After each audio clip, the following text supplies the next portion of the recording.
આપકી અદાલતમાં વિરેન્દ્ર સહેવાગ પર આરોપ છે કે તેઓ ઘણા જિદ્દી છે.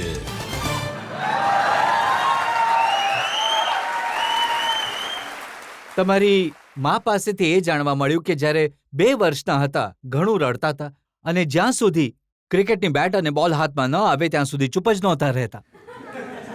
જો જ્યારે હું 2 વર્ષનો હતો તો મને ખબર હતી કે હું આવું કંઈ કરતો હતો. જો મારી માને એવું કહ્યું છે કે હું કરતો હોઈશ, કારણ કે એક બાળક જ્યારે રડે છે તો માને ખબર હોય છે કે એને કઈ રીતે ચૂપ કરાવી શકાય છે. અને જો કોઈ વસ્તુ માટે રડી રહ્યું છે અને જો એ વસ્તુ માટે રડે છે તો પછી એ વસ્તુ લાવવી પડશે. મને પોતાને એક કિસ્સો યાદ છે, થોડો ઘણો એ હતો કે હું મારી મધર સાથે માર્કેટમાં જતો હતો અને રસ્તામાં એક ચશ્માવાળો, એ સમયે શું થતું હતું કે લોકો ડંડા પર એક ચશ્મા લટકાવીને વેચતા હતા, તો એ ઊભો હતો. તો હું એ ચશ્મા માટે ઘણો રડ્યો. તો પછી જ્યારે હું ઘરે પાછો આવી ગયો તો પછી મારા કાકા મને પાછા લઈને ગયા ચશ્માવાળા પાસે, મેં ચશ્મા અપાવીને પાછા લાવ્યા. એ સમયના મારા જેટલા પણ બાળપણના ફોટોગ્રાફ છે બધામાં એક મોટા મોટા ચશ્મા, કાળા ચશ્મા છે. તો ત્યારે હું કદાચ 5 કે 6 વર્ષનો હોઈશ, તો મને એ યાદ છે. પણ આજે જે 18 વર્ષની ઉંમરમાં જે બેટ અને બોલ માટે રડ્યો, એ જો કહી રહી છે તો એ બિલકુલ સાચું હશે, મને ખબર છે. પણ એ જે જીદ કરવાની ટેવ છે એ આજ સુધી યથાવત છે.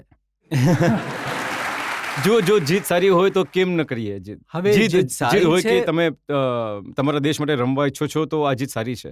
જીત છે કે તમે બોલરોની ધુલાઈ કરો, એ જીત પણ સારી છે.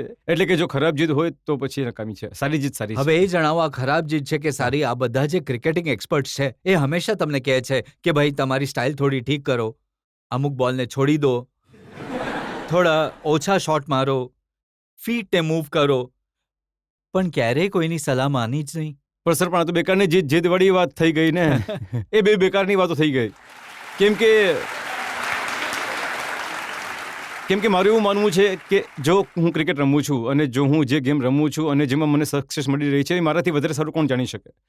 તો લોકો પોતાના ઓપિનિયન આપે છે, પોતાના મત આપે છે, પણ સારો ખેલાડી એ જ છે કે જે પોતાના મતોમાંથી એક મત ઉચકે છે અને પોતાની બેટિંગમાં ઇમ્પ્લિમેન્ટ કરે છે અને એમાંથી આગળ સક્સેસ મળે છે. જેમ કે મને ઘણા સૂચનો મળ્યા કે જેનાથી સૌથી સારી સલાહ લાગી એ શ્રીકાંત અને સુનિલ ગાવસ્કરની હતી. એમણે કહ્યું હતું કે તમે લેગ સ્ટમ્પની બહાર ઊભા રહો છો અને તમે બોલથી ઘણા દૂર થઈ જાઓ છો, એટલે ઘણી વાર તમે લેગ સ્ટમ્પની બહાર બોલ ઉપર આઉટ થઈ જાઓ છો. તો એમણે કહ્યું કે તમે મિડલ ઓફ પર ઊભા રહો તો તમે બોલની પાસે આવશો તો હજી વધારે નજીક રન બનાવી શકશો અને વધારે ધુલાઈ કરી શકશો. અને એવું મેં કરવાનું શરૂ કર્યું. તો પછી મેં ઘણા લાંબા 150, 200 અને મારા ખ્યાલથી 6 ડબલ સેન્ચુરી અને 2 ટ્રિપલ સેન્ચુરી બનાવી. તો એક સારું સૂચન હતું જે મેં શ્રીકાંતજી અને સુનિલ ગાવસ્કરજીથી મળી. બાકી તો ઘણા બધા સૂચનો હતા, પગ ફેરવ, આવું કર, બેટ ફેરવ, એ બધી બેકારની વાતો હતી. કારણ કે મને ખબર હતી કે બેટિંગ જે છે એ આ બધાથી માટે નથી બની. મારી બેટિંગ જે છે એ જુઓ બોલ અને મારો. ઘણા લોકો કહે છે, જેમ કે સલમાનનો પહેલો ડાયલોગ હતો ને કે જબ મેં अपने आप से कमिटमेंट कर लेता हूं तो मैं अपने आप की भी नहीं सुनता. તો જ્યારે સહેવાગ નક્કી કરી લે કે આ બોલરને મારવો તો પછી પોતાનું પણ નહીં સાંભળે. જો મારું એવું માનવું છે કે બોલનું કામ છે બાઉન્ડ્રી પર જવું અને અમારા બેટ્સમેન લોકોનું કામ છે કે ત્યાં સુધી પહોંચાડવું. તો મેં એવું જ કર્યું બેટિંગમાં, જે કે જ્યારે પણ બોલ તક મળી તો મને ચોક્કા છક્કા મારવાનો, તો મેં ઓપોર્ચ્યુનિટી મિસ નહીં કરી. અને એક શું થાય છે કે જ્યારે હું નવો ઓપનર બન્યો હતો ત્યારે મારા દિલમાં ડર હતો ફાસ્ટ બોલિંગનો, નવા બોલનો. તો ડરને કાઢવા માટે મેં મારવાનું શરૂ કર્યું હતું કે ડર કદાચ એ બોલરોમાં પણ તો તમને બને, એ માત્ર બેટ્સમેન માટે જ રહે છે ડર, એ બોલર્સમાં પણ ડર હોવો જોઈએ. તો જો એક્સપર્ટ કહે છે ને કે વધારે મારવું પણ ક્યારેક નુકસાન કરી દે છે. એ 2003ની મેચ યાદ છે? 195 પહોંચી ગયા હતા તમે, પછી તેંડુલકરે શું કહ્યું હતું તમને? જી હા, એટલે કે 195 પર મેં બનાવ્યા હતા ને એક આખો દિવસ મેં, અને જ્યારે છગ્ગો મારવો ગયો 195 પર તો હું 200 નહીં બનાવી શક્યો હતો અને આઉટ થઈ ગયો. તો એના પછી મેં સિરીઝ અમારી પાકિસ્તાન સાથે હતી. મેં જ્યારે સચિન તેંડુલકર સાથે બેટિંગ કરી રહ્યો હતો તો જ્યારે એમણે 194 પહોંચ્યો તો એમણે મને યાદ અપાવ્યું કે તું ગયા વખતે 195 પર આઉટ થવાથી આપણી ટેસ્ટ મેચ હારી ગયા હતા, તો મેક શ્યોર કે આ વખતે તું આઉટ નહીં થઈ જાય 194 પર અને 200 અને 250 બનાવી જાય, જેથી આપણી ટીમને વધારે રન બને અને મેચ જીતે. તો મેં એવું સાંભળ્યું લીધું અને 200 રન 1 રન 3 રનથી બનાવ્યા. અને જ્યારે હું 294 પર પહોંચ્યો તો એમને કહ્યું કે હવે તો કદાચ આપણે સારી પોઝિશનમાં આવી ગયા છીએ, તો પછી હું છક્કો મારીને જ 300 બનાવીશ.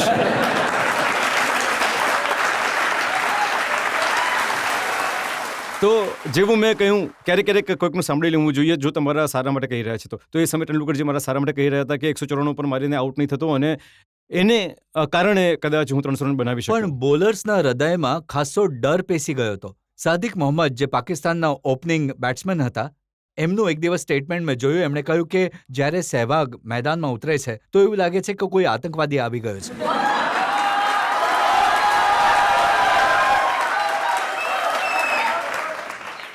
જો એટલે કે આવા પ્રકારના કમેન્ટ્સ ઘણા સાંભળવા મળ્યા હતા, પણ આ આતંકવાદી વાળી ક્યારે નહીં મળી. ડેન્જરસ, ડિસ્ટ્રેક્ટિવ, શું કહે છે, જલ્લાદ, આવા સાંભળવા મળ્યા હતા. પણ આતંકવાદી તો હું પહેલી વાર સાંભળી રહ્યો છું ક્રિકેટની હિસ્ટ્રીમાં. એમણે તમારા હાથે શોએબ અખ્તરની ધુલાઈ થતા જોઈ હશે ને? જી બિલકુલ. એ મારાથી કંટાળી ગયા હતા પાકિસ્તાનવાળા, કેમ કે મારી બેટિંગ એવરેજ જો પાકિસ્તાન દેશની કાઢે તો કદાચ 90 કે 100 હશે ટેસ્ટ મેચીસમાં, તો કદાચ એટલે પણ એમણે આવી કમેન્ટ આપી હશે. હું પણ વિશ કરતો રહ્યો કે આપણે લોકો કેમ 2006ની પછી પાકિસ્તાન હોમ સિરીઝ કે આવી સિરીઝ નહીં રમ્યા, કારણ કે હું પાકિસ્તાન સામે 2 સિરીઝ રમી લેતો તો કદાચ 10 રન બનાવી લેતો હતો. કારણ કે હમણાં મારા રન 8,586 છે, તો જો એમની સાથે 2 સિરીઝ રમી લે તો પછી 400 500 રન લગાવી લો તો 1000 રન વધુ રન મારા બની શકતા હતા. પણ શોએબ અખ્તરને તમે ખાલી એકલા જ નહીં ધોયા, તમે તેંડુલકરથી પણ ધુલાઈ કરાવી એમની. જો એ કિસ્સો જ એવો થયો હતો કે જ્યારે એ મને ઓલરાઉન્ડર ધ વિકેટ આવીને બાઉન્સરો મારવા લાગ્યા હતા અને વારંવાર બોલવા લાગ્યા કે હુક માર. મેં ક્યારેય લાઈફમાં હુક કે પોલિમ શોટ માર્યા ન હતા, તો મારી આ સ્ટ્રેન્થ નથી. તો મેં એમને કહ્યું કે સચિન તેંડુલકર નોન સ્ટ્રાઇકેબલ છે, તો એ જ્યારે સ્ટ્રાઇક પર આવશે તો એમને બાઉન્સર મારજો, એ તને હુક મારીને બતાવશે. તો નેક્સ્ટ ઓવરમાં જ્યારે એમની સ્ટ્રાઇક આવી તો એમણે બાઉન્સર માર્યું અને સચિન હુક મારી અને 6 થઈ ગઈ. ત્યારે મેં જઈને કહ્યું કે લે, તારી ઈચ્છા પૂરી થઈ ગઈ. તો બાપ હોય છે અને દીકરો હોય છે.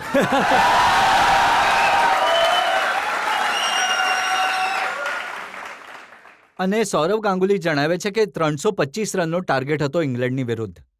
એમના મનમાં ડર હતો કે કેવી રીતે ટાર્ગેટ પૂરો કરીશું, અને એમણે કહ્યું કે સહેવાગ સીટીઓ વગાડી રહ્યો હતો. જુઓ, એટલે કે મારું એ માનવું હતું કે જો તમે પોતાના પર વિશ્વાસ નહીં હશે તો બીજા તમને પર વિશ્વાસ કેવી રીતે કરશે. તો હું ઘણો કોન્ફિડન્ટ હતો, પોતાના પર ભરોસો હતો કે અમે લોકો ઇંગ્લેન્ડ જેવી ટીમ સામે 325 રન બનાવી શકીએ છીએ. તો અમને એનાથી વધારે ઘણા સારા છે, આપણા ખેલાડી વધારે સારા છે. અમે એટલી વન ડે ક્રિકેટ રમતા હતા એ સમયે, ઇંગ્લેન્ડ તો ક્યારની રમતી ન હતી. અને મેં કહ્યું કે જો વિકેટ એટલી સારી છે કે ઇંગ્લેન્ડ પહેલા બેટિંગ કરીને 325 રન બનાવી શકે છે, તો મેં કહ્યું કે આપણે તો સસ્તા બનાવી લઈશું. તો એટલે પછી મેં સીટીઓ વગાડવાની શરૂ કરી. પણ જરાય ડર નથી લાગતો તમને? સર, એટલે ડર શાના માટે ડર? એટલે બોલ વાગવાનો ડર હતો સર, કે બોલ વાગી શકતો હતો. જો ફ્લિન્ટ ઓફ ગુસ્સામાં આવી ગયા તો હાર્મિસન્સ તો એ મને બોલ મારી શકતા હતા. એટલે મારી છાતીમાં કે હેલ્મેટ પર એનો ડર હતો. પણ એ ન હતો કે અમે લોકો શું હારીશું, કે કેમ કે ખબર હતી કે ઇંગ્લેન્ડ આટલા વર્ષો સુધી આપણા પર રાજ કર્યું છે. હવે આપણો ટાઈમ આવ્યો છે એમના પર રાજ કરવાનો.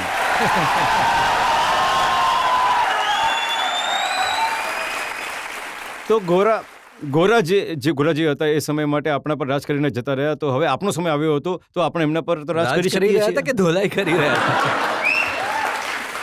હું એમની જ રીત અપનાવી રહ્યો હતો. જેમ કે એમણે આપણી ધુલાઈ કરીને આપણા પર રાજ કર્યું છે, તો એવી જ રીતે મેં એમની ધુલાઈ કરીને એમના પર રાજ કરવાની કોશિશ. જ્યારે વનડેમાં તમે 219 રનની શાનદાર પારી રમી હતી, જબરદસ્ત ઇનિંગ હતી એ, સુરેશ રૈના તમારી સાથે રમી રહ્યા હતા. સુરેશ રૈના કહેતા હતા કે હું તો ગભરાયેલો હતો, પણ વિરેન્દ્ર સહેવાગ કિશોર કુમારના ગીતો ગાઈ રહ્યા હતા. જો સર, ગીતો ગાવા હું કેમ ગીતો ગાઉં છું એનું એક લોજિક છે. કેમ કે તમે જ્યારે કોઈ પણ કામ કરવા જાઓ છો તો ઘણા નેગેટિવ થોટ્સ માઇન્ડમાં આવે છે. એ નેગેટિવ થોટ્સથી કેવી રીતે બચી શકાય? કેમ કે જો તમે કોઈ પણ નેગેટિવ થોટ્સ આવ્યો તો તમે કદાચ આઉટ થઈ શકો. તો મારી પાસે બીજી કોઈ રીત ન હતી એમને દૂર કરવાની. તો ગીતો ગાતા રહો. ગીતો ગાવા માટે તમને લિરિક્સ ખબર હોવા જોઈએ, તો એની ટ્યુન ખબર હોવી જોઈએ, એની ધૂન ખબર હોવી જોઈએ. તો આટલી બધી વસ્તુઓ યાદ કરશો તો નેગેટિવ થોટ્સ જગ્યાએ નહીં રહે આવવાની. તો જ્યાં સુધી બોલ ફેંકાઈ જતો ત્યાં સુધી ગીતો ગાતા રહેતો હતો અને બોલ આવી જતી હતી અને હું મારી દેતો હતો. લોકો પૂછે છે કે કયું ગીત ગાતા હતા?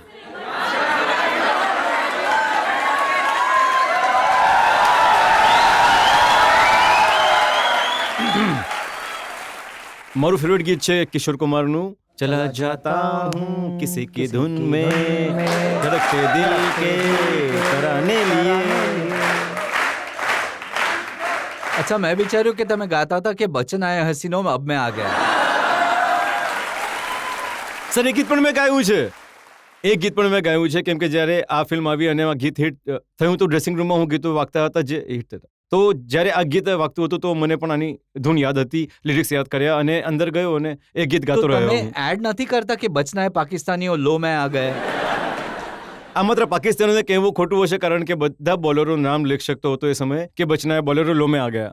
હા, બધાને યાદ છે મેન્ડેસને તમે જે રીતે ધોયો હતો, એ શ્રીલંકાની એ ઇનિંગ ભારતના એક પછી એક બેટ્સમેન આઉટ થઈ રહ્યા હતા. 8 લોકો ડબલ ડિજિટ નહીં પહોંચી શક્યા. મને મેચનો એક કિસ્સો યાદ છે કે આપણે લોકો 175 પર એક આઉટ હતા. ગૌતમ ગંભીર પહેલા આઉટ થઈ ગયો હતો અને પછી 184 પર 4 આઉટ થઈ ગયા. પછી લક્ષ્મણ બેટિંગ કરવા આવ્યા. તો જેવો લક્ષ્મણ બેટિંગ કરવા આવ્યા તો મેં એમને કહ્યું કે તું લક્ષ્મણ તું મેન્ડિસને નહીં રમે, હું રમીશ. એમણે કહ્યું કે કેમ? તો મેં કહ્યું કે ઓલરેડી તું 4 વાર આઉટ થઈ ચૂક્યો છે, હવે 5મી વાર આઉટ થવું છે તારે. તો એ ઘણા એટલે હસ્યા એ વાત સાંભળીને, પણ એમણે કહ્યું કે નહીં હું રમીશ. હવે હું જાણી ગયો છું કે કેવી રીતે મેન્ડિસને કેવી રીતે રમવાનું છે. અને 5મી વાર પણ એનાથી આઉટ થયા અને 6ઠ્ઠી વાર પણ એનાથી આઉટ થયા. તો હજી સુધી કદાચ લક્ષ્મણને નથી ખબર કે મેન્ડિસને કેવી રીતે રમે છે. તો એટલે મેં એ સમયે કોશિશ કરી કે ભાઈ અમારી એક સારી પાર્ટનરશિપ બની જાય. તો લક્ષ્મણને ઓછો મેન્ડિસ રમવા દીધો. બટ મેન્ડિસ, મારું એવું માનવું છે કે મેં મેન્ડિસને સારી રીતે પિક કર્યો. એના હાથથી એની કઈ ડિલિવરી ફેંકે છે, જ્યારે તમને ખબર પડી જાય છે કે બોલર કયો બેલ ફેંકવાનું છે, તો એને તમે રમવામાં કદાચ એટલી મુશ્કેલી નહીં થાય. પણ જ્યારે બેટ્સમેનને ખબર નહીં પડે કે એના હાથથી કેવો બોલ ફેંકવાનું છે, ત્યારે તમને કદાચ મુશ્કેલ થઈ જશે. કારણ કે પછી તમે વેટ કરે છે, બોલ વિકેટ પર ટપ્પો ખાશે, પછી રિએક્ટ કરશે, ત્યારે ટાઈમ ઓછો હોય છે, એટલામાં એ ભૂલ કરી દેશે. શરૂના દિવસોમાં ફાસ્ટ બોલિંગથી તમે ઘણા પરેશાન રહેતા હતા. પહેલી મેચમાં તો બિલકુલ જ આઉટ થઈ ગયા હતા. એ સમયે પણ શોએબ અખ્તર હતો જી પહેલી મેચમાં. હા, તો એટલે એની વધારે ધુલાઈ પલટી તમે. તો એટલે એની વધારે ધુલાઈ કરી હતી. પછીથી જ્યારે મને મળ્યો, એક તો એમને મારે કે તે મને પહેલા મેચમાં આઉટ કર્યો, તો હવે એનો બદલો મારે લેવો પડશે. તો હું જ્યારે નવો ટીમમાં હતો તો આટલી ફાસ્ટ બોલિંગમાં લાઈફમાં ક્યારેય રમી ન હતી. કારણ કે ડોમેસ્ટિક ક્રિકેટમાં વધારે ફાસ્ટ બોલર મળતા ન હતા. 130-135. બટ જ્યારે હું પાછો પહોંચ્યો, શોએબ અખ્તર 145-150ની સ્પીડથી નાખી રહ્યા હતા અને મને પહેલા બોલ પર એમણે આઉટ કરી દીધો. તો હું જ્યારે પાછો ગયો તો મેં એક આઈડિયા લગાડ્યો કે હું આટલી ફાસ્ટ બોલિંગ કેવી રીતે રમી શકું છું. તો ક્યાં તો પછી હું તેજ બોલર લાવું, તો હતો નહીં. અથવા તો હું શું કરું, વિકેટને નાની કરી દઉં. તો જે બોલર 135 નાખી રહ્યો છે, એની નાની વિકેટથી નાખે એટલે જ્યાં 22 ગજની વિકેટ છે તો એ 16 ગજની કરી દીધી. તો પછી એ સ્પીડ એની વધી જશે અને 135, 145, 150 થઈ જશે. તો એ ટાઈમ ઓછો તો મળશે રિએક્ટ કરવાનો અને એનાથી મારી બેટિંગમાં ઇમ્પ્રૂવ કરી શકું છું અને ફાસ્ટ બોલર્સને રમવામાં યુઝ ટુ થઈ શકું છું. એક તો મેં એ રીતે અપનાવી. અને બીજી રીત અપનાવી કે હું સિમેન્ટની વિકેટ પણ નાખી દે છે ને, તો એ બિના વિકેટ પર પ્રેક્ટિસ કરતો હતો, એટલે બોલ હજી વધારે સ્પીડ કરીને સ્પીડમાં આવી જાય, રમવામાં થોડી મદદ મળે. તો આવી રીતે મેં અપનાવી હતી. આજે પાકિસ્તાનમાં મુલતાનમાં 309ની ઇનિંગ રમી હતી તમે, 100 જે બનાવ્યા હતા, એની હિંમત ક્યાંથી આવી? મારતા ગયા, છોડ્યા જ નહીં એમને? નહીં સર, એની હિંમત ત્યાંથી આવી કે જ્યારે 100 રન બનાવ્યા તો એના પછી સચિન તેંડુલકર જે બેટિંગ કરવા માટે આવ્યા અને મેં એક 2 છક્કા માર્યા. એમણે કહ્યું કે હવે તો કોઈ છક્કો નહીં મારશે, જો તે છક્કો માર્યો તો આ બેટથી હું તારી ધુલાઈ કરીશ. તો હવે એ સમયે મને ડર હતો, કારણ કે હું નવો ખેલાડી પણ હતો ટીમનો. તો મને લાગ્યું કે બની શકે છે કે સચિન તેંડુલકર સાચે જ મારી ધુલાઈ કરી નાખશે અને એ આ પણ ન્યૂઝ બની જશે. તો મેં 100થી લઈને 294-95 સુધી છક્કો નહીં માર્યો. તો રમતો રહ્યો, નોર્મલ કેચો પણ છૂટ્યા, બનાવી દીધા અને VVS લક્ષ્મણનો પણ રેકોર્ડ તોડી દીધો 281નો. તો ત્યારે મને લાગ્યું કે કદાચ હું 300 રન બનાવી શકું છું. અને જ્યારે હું 294-95 પર પહોંચ્યો તો મેં સચિનજીને કહ્યું કે હવે હું 295 પર આવી ગયો છું. હવે જો શકીલ મુસ્તાક બોલિંગ કરવા આવશે તો હું છક્કો મારીને 300 રન પૂરા બનાવીશ. ભલે હું આઉટ થઈ જાઉં, મને વાંધો નથી, કેમ કે હવે 600 રન બનાવી ચૂક્યા છે. એના પછી સર હિસ્ટ્રી થઈ ગઈ. મેં છક્કો માર્યો 300 માટે અને 302 રન બની ગયા. સચિન તેંડુલકર તમારા હંમેશા ગાઈડિંગ ફોર્સ રહ્યા છે. જી, કારણ કે મેં ક્રિકેટ રમવાની શરૂઆત માત્ર સચિન તેંડુલકરને જોઈને 92ના વર્લ્ડ કપથી મેં ક્રિકેટ જોવાની શરૂઆત કરી હતી. અને એ સમયે તેંડુલકર એક ઉભરતા ખેલાડી હતા અને ઘણું નામ હતું એમનું. તો હું એ ટીવીમાં બેટિંગ કરતા હતા, હું બહાર ટીવીની એમની જે કોપી કરતો હતો, કઈ રીતે સ્ટ્રાઇક ડ્રાઈવ મારે છે, કેવી રીતે બેકફૂટમાં પંચ મારે છે, કેવી રીતે ફ્લિક શોટ મારે છે, તો હું પૂરી કોપી કરતો હતો એમની. તો મને એમ હતું કે જ્યારે હું ક્યારેક ભારત માટે રમું તો હું લોકો કહે કે આ બીજો તેંડુલકર આવી ગયો. અને એવું થયું પણ મારી સાથે. લોકોએ મને કમ્પેર કર્યો તેંડુલકર સાથે. બટ એટલે હું નાનો હતો એટલે મેં એવું વિચાર્યું પણ નહોતું. હું જ્યારે મોટો થઈ ગયો અને રિયલાઇઝ થયું કે હું નહીં, તેંડુલકર માત્ર એક જ હોઈ શકે છે અને એમને જો કોઈને બની શકે, એમના જેવું પરફોર્મન્સ ન કરી શકે બીજું કોઈ, તો મારી સ્ટાઇલ પોતે જ મેં બદલાવી દીધી. પોતાનું નામ કરવા માટે મારી ગેમ ચેન્જ કરી નાખી, મારી બેટિંગ સ્ટાઇલ ચેન્જ કરી, મારું સ્ટાન્સ બધું ચેન્જ કરી નાખ્યું અને પછી મારું નામ બનાવવામાં લાગી ગયો. પણ એ દિવસે વિરેન્દ્ર સહેવાગ તમને કેવું લાગ્યું જ્યારે તેંડુલકરે લખ્યું કે ઘણા બધા શોટ્સ મેં વિરેન્દ્ર સહેવાગથી રમતા શીખ્યા? આ તો સર હું હું તમારા મોઢેથી સાંભળી રહ્યો છું. મેં ક્યારે તેંડુલકરના મોઢે આ આર્ટિકલમાં નથી વાંચ્યું, પણ જો મેં આવું એમણે કહ્યું હોય તો મારું સૌભાગ્ય, હું ઘણો સૌભાગ્યશાળી છું કે આવું એમણે મારા માટે કહ્યું. એમણે મારી પાસેથી કોઈ શોટ શીખ્યા, બટ આવો કોઈ શોટ હતો જ નહીં પુસ્તકમાં જે સચિન તેંડુલકર નહીં રમી શકે, કારણ કે મેં અપરકટ એમની પાસે શીખ્યું છે. મારી પહેલી ટેસ્ટ ઇનિંગ સાઉથ આફ્રિકાની અગેન્સ્ટ જ્યારે હું બેટિંગ કરવા માટે ગયો, આપણે 60 પર જ 4 આઉટ હતા, તેંડુલકરજી રમી રહ્યા હતા. એ સમયે એ 60માંથી 40 રન એમણે બનાવ્યા હતા. તો જ્યારે હું પહોંચ્યો તો એમણે મને પહેલો સવાલ કર્યો કે ભાઈ તને કેવું લાગી રહ્યું છે? મેં તો પેટમાં ગલગલિયા થાય છે. તો હું થોડો હસ્યો. મેં કહ્યું હા, ઘણો ડર લાગી રહ્યો છે. તો બોલ્યા અરે આવી જા, ચિંતા નહીં કર, કંઈ નથી થવાનું, વધારેમાં વધારે આઉટ થઈ જશે, એનાથી વધારે કંઈ નહીં થવાનું. તો જ્યારે હું અંદર ગયો તો મેં સ્ટ્રાઇક લીધી, 1 રન બનાવ્યો. તો એમણે મને કહ્યું કે તને માત્ર બાઉન્સર સ્ટ્રાઇક કરશે આઉટ કરવા માટે, તો બની શકે છે કે જેવી રીતે હું ઉપર સ્લીપની ઉપર શોટ મારી રહ્યો છું એમ મારીને ટ્રાય કરી શકે છે, એનાથી ચોક્કા મળશે. તો એમણે 2-3 મારીને બતાવ્યા મને. પછી જ્યારે મેં બેટિંગ કરવી આવી તો મેં બેચારા માર્યા, કોન્ફિડન્સ આવ્યો અને એમ જ ધીરે ધીરે અમારી 300 રનની પાર્ટનરશિપ પૂરી થઈ ગઈ, જેમાંથી 150 એમણે બનાવ્યા અને 100 મેં બનાવ્યા. જો મેદાનમાં તો સચિન તેંડુલકર એમનાથી સારા ખેલાડી બીજા કોઈ નથી. એ સાથે જે પ્લેયર હોય છે એની મદદ પણ કરે છે. પણ મેં સાંભળ્યું છે કે જ્યારે પેવેલિયનમાં જાય છે, અંદર એક રૂમમાં એમનાથી વધારે તોફાની બીજું કોઈ નથી. 1989થી એ ક્રિકેટ રમી રહ્યા છે. તો એ કપિલ દેવ, ગાવસ્કર નહીં, એ કપિલ દેવથી લઈને અઝરુદ્દીન અને બધા મોટા મોટા પ્લેયરો સાથે રમતા આવે છે. જ્યારે અમે પહોંચ્યા તો અમારા જેવા થઈ ગયા, જ્યારે એ એમની સાથે રમ્યા હતા તો એમના જેવા હતા. તો આ એક ખાસિયત તેંડુલકરજીની છે કે પ્લેયર આવે છે એમની સાથે જેમ વાત કરવા લાગે છે અને એ જ કમ્ફર્ટેબલ કરવા માટે ટીમના માહોલને એમની સાથે મજાક કરવાની શરૂ કરી દે છે, કેમ કે એમને ખબર છે કે કોઈની હિંમત નથી કે તેંડુલકરની પાસે જાય અને મજાક કરી શકે, કોઈ વાત કરી શકે. તો એ પોતે આવતા હતા, પોતે ઇન્વોલ્વ થઈ જતા હતા, હસી મજાક કરતા હતા, ડ્રેસિંગ રૂમમાં ખૂબ તોફાનો કરતા હતા, ઘણી મજાક ઉડાવતા હતા, તો ઘણા જોક્સ પણ સંભળાવતા હતા. તો એમની ભલમનસાઈ છે કે આટલા મોટા પ્લેયર હોવાની સાથે સાથે એ નવા પ્લેયરો સાથે એડજસ્ટ થઈ જતા હતા અને કમ્ફર્ટેબલ કર્યા, અમને ગાઈડ કર્યા, એમને ઇન્ટરનેશનલ લેવલ સુધી એક્સપિરિયન્સ કરાવ્યા, પોતાનો એક્સપિરિયન્સ શેર કર્યો કે તમે કેવી રીતે ઇમ્પ્રૂવ કરી શકો છો તમારી ગેમ, તમારી કેવી રીતે બનાવી શકો. તો ઘણું બધું શીખ્યા મેં સૌથી વધારે એમની સાથે પાસે શીખ્યું કે ક્રિકેટના મેદાનમાં જે થાય છે એ થાય, પણ ક્રિકેટની બહાર શું કરો છો, એ કેવી રીતે પોતાને હેન્ડલ કરો છો, પબ્લિકમાં કેવી રીતે બિહેવ કરો છો, કેવી રીતે એ બીજાને રિસ્પેક્ટ આપે છે, તો એમને હજી વધારે રિસ્પેક્ટ મળે છે. તો એ ઘણું એ બધું એમની પાસે શીખવા મળ્યું. મને એક કિસ્સો યાદ છે કે 2003માં વર્લ્ડ કપમાં અમે ડર્બનમાં એક બસમાંથી ઉતરી રહ્યા હતા અને બસથી ઉતરતા જ આખી સિક્યુરિટી લાગેલી હતી અને સિક્યુરિટીની પાછળ એક છોકરો વ્હીલચેર પર બેઠો હતો. તો એ સૌથી આગળ બેઠેલો હતો. એ ઉતર્યા અને એ છોકરા પાસે ગયા, એમને ફોટોગ્રાફ આપ્યો, એની સાથે ફોટો પડાવ્યો અને અમે લોકો બધા બગ્ગા જેમ એમ જ મોઢા ઊંચા રાખીને જતા રહ્યા, ક્રોસ કરી ગયા. તો આ એમની ભલમનસાઈ હતી કે એમણે એ છોકરા વિશે વિચાર્યું અને એની પાસે ગયા અને ફોટોગ્રાફ આપ્યા, ફોટો પડાવ્યો અને અમે લોકો અમારી મસ્તીમાં સીટીઓ વગાડતા, કોઈ ગીતો ગાતા, કોઈ કંઈક આગળ જઈને મેચ રમવા જતા રહ્યા. તો એ દર્શાવે છે કે કેટલા સારા માણસ છે અને કેટલું બીજા માટે પણ વિચારે છે. તમે કહો છો કે એક સારા ખેલાડી હોવાની સાથે સાથે એક સારા માણસ છે. જેટલા મહાન ક્રિકેટર છે એટલા મહાન માણસ. હાજી, એનાથી એટલે ઘણા વધારે, એટલે જેટલા સારા એ ક્રિકેટર, મહાન ક્રિકેટર કહી લો, બટ એનાથી ઘણા વધારે સારા એ માણસ છે. અને વિરેન્દ્ર સહેવાગ કેવા છે ડ્રેસિંગ રૂમમાં? જો હું મારા મોઢેથી વખાણ શું કરું, જો કોઈ બીજો ક્રિકેટર આવશે, એ અહીંયા બેસશે, ત્યારે તમે એમને સવાલ પૂછજો કે ભાઈ વિરેન્દ્ર સહેવાગ ડ્રેસિંગ રૂમમાં કેવા છે, શું એ કરે છે. કેમ કે હું જ્યારે મેચ જોઉં છું તો મારો મેચ જોવાનો દૃષ્ટિકોણ અલગ છે અને જે બીજા જુએ છે એમનો જોવાનો દૃષ્ટિકોણ અલગ છે. હું જોઉં છું કે યાર આ બોલ પર છક્કો મારી શકતો હોત, મિસ કરી દીધો, આ બોલ પર તમે છક્કો મારી શકતો હતો પણ મેં મિસ કરી દીધો, બધી ચૂંટણી મિસ કરી દીધી. આપણે લોકો જ્યારે હજી ફાસ્ટ ન રમી શકતા હતા, તો હું આ રીતના મેચને જોઉં છું. બીજા જોવે છે યાર આપણે આ બોલ પર બચી શકતા હતા, કે આને રોકી શકતા હતા, આને છોડી શકતા હતા. તો એ પોતાના દૃષ્ટિકોણથી જોતા હતા. બાકી એટલે જ્યારે તેંડુલકરજી પોતે મજાક કરતા હતા તો એમને પણ થોડું એમની સાથે ખુલી ગયા હતા અને એમની સાથે મજાક કરતા હતા, એમની મજાક બનાવતા હતા, તો અમારી મજાક ઉડાવતા હતા. તો ડ્રેસિંગ રૂમનો માહોલ સારો રાખવા માટે જરૂરી છે કે અમે હસી મજાક કરો, કારણ કે એટલું પ્રેશર તમારા ઉપર હોય છે કે તમે ફિલ્ડ પર જાઓ છો, એ પરફોર્મન્સ રન બનાવવાનું, વિકેટ બચાવવાનું અને પબ્લિકનું, અવાજોનું, મીડિયાનું. તો સારું છે કે કમસે કમ ડ્રેસિંગ રૂમમાં તો હસી મજાક કરેલો, ત્યાં જે થવાનું છે તો થવાનું જ છે. હવે હું તમને જણાવી દઉં તમારા વિશે ડ્રેસિંગ રૂમમાં શું કહેવાય છે. સારું જ કહેતા હશે ને સર? તમારા જે સાથી છે એ એમ કહે છે કે જેટલી ધુઆંધાર બેટિંગ એ મેદાનમાં કરે છે, જેટલા આક્રમક ત્યાં દેખાય છે, એની સરખામણીમાં ડ્રેસિંગ રૂમમાં વિરેન્દ્ર સહેવાગ એટલા જ સારા માણસ છે. એટલે સારું છે, તમને ફીડબેક સારો મળ્યો છે.